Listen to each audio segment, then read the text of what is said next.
अभी तो पूरी फिल्म बाकी है।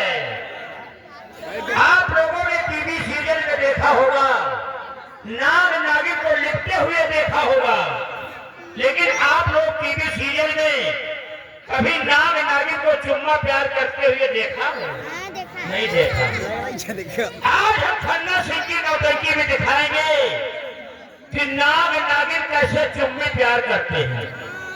अभी आप लोगों के सामने नाग देवता नागिन के ओठों में चुम्मा लेंगे।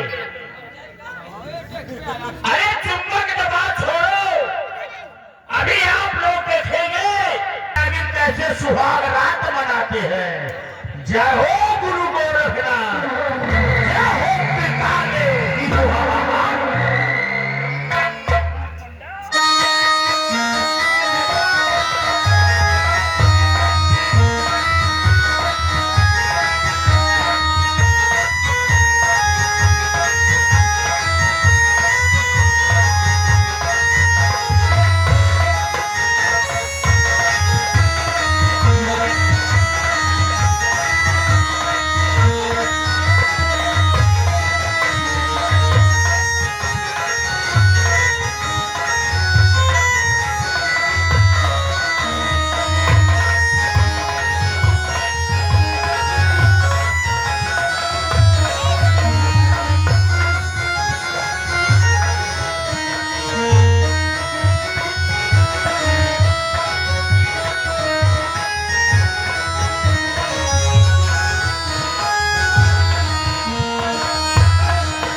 बैठ जाओ बच्चों, बैठ जाओ।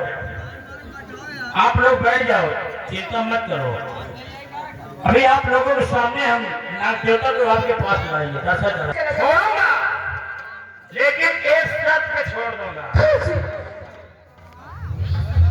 जैसे कई काल में तेरा पति नागराज चुम्मा लिया है, अगर ये तेरा पति नागराज, अगर ये तेरा पति नागराज हमारे अनिल सरोज के गाल में चुम्मा लेकर आए तो छोड़ दूंगा।